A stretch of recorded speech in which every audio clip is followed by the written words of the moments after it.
আসসালামু আলাইকুম। কেমন আছেন সবাই? আজকে আপনাদের একটা দুঃখের গল্প শোনাতে আসছি। আহ, গত 18 মাস ইন্টারিম গভর্নমেন্ট ছিল বাংলাদেশ সরকারে। তো ওই সময় আমার ভাই শহীদ ওসমান বিন হাদি হত্যার শিকার হয়।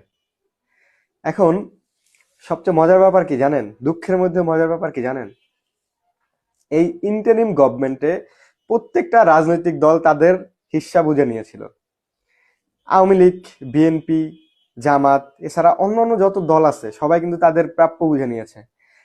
যেমন আমি যদি বলি তাহলে আওয়ামী লীগ, আহ, তারা যে পরিমাণ আপনার ফেভার পেয়েছে, ধরেন অনেকেই বাসা থাকতে পারছে পারে নাই, কিন্তু যতটুকু হওয়ার কথা ছিল তারা কিন্তু, ধরেন ইউনূস সরকার বা ওই অন্তর্বর্তীকালীন সরকার কিন্তু আসলে ওইভাবে সবাইকে মানে করে নাই, প্রেশারাইজ করে নাই যতটুকু আমি দেখছি। বা এমন অনেক মানুষ আছে যারা জেলে গেছে, আবার তাদের বের করে দেওয়া হয়েছে।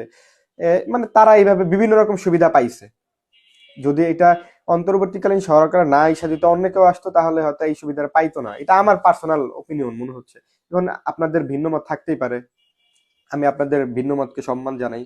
আর এটা তো হতে পারে না। আর দ্বিতীয়ত যদি বিএনপি কথা বলি, বিএনপিতে আহ অনেক বড় বড় মামলার আসামিও খালাস পেয়ে গেছে। যেমন নারায়ণগঞ্জের জাকির সাহেব, তারপর আমার আইডল বলতে পারেন, আইডল বলা ভুল হবে, মানে আমার পছন্দের একজন ব্যক্তি বাবর সাহেব। তাকে আমার ভালো লাগে শুধুমাত্র উনি ওনার যে জেস্টার এই জন্য। উনিও কিন্তু এখন এমপি হইছে। তো এইটা আমার মনে হয় না সম্ভব হইতো।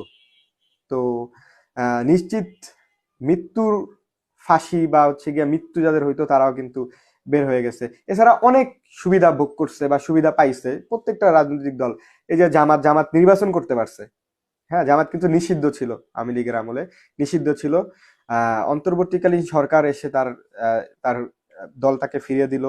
তারা কিন্তু নির্বাচন করছে, আর তারা কিন্তু মোটামুটি ভালোই ফাইট করছে বিএনপির সাথে। তো সবাই সবার হিস্সা কিন্তু বুঝে নিল। তারা তাদের দল পাইলো, দলের ফিরে পাইলো। বিএনপি তাদের অনেক নেতাকর্মীকে পাইলো। ইভেন তারেক রহমান সাহেব কিন্তু বাংলাদেশে আসছেন দীর্ঘ 17 বছর পর। এই যে ব্যাপারটা, হ্যাঁ, আপনার আওয়ামী লীগ মোটামুটি ভালোই আপনার সুবিধা পাইছে। সুবিধা বলতে যেটা আমি বুঝাচ্ছি, আবারও বলি ভুল বুঝবেন না, সুবিধা বলতে কি আপনার তাদের সাথে যেটা হওয়ার কথা ছিল বা আরো খারাপ কিছু হইতো, আমার মনে হয়, এটা আমার পার্সোনাল ওপিনিয়ন, আমি আগেও বললাম এখনো বলি, আরো খারাপ কিছু হইতো হয়তো বা।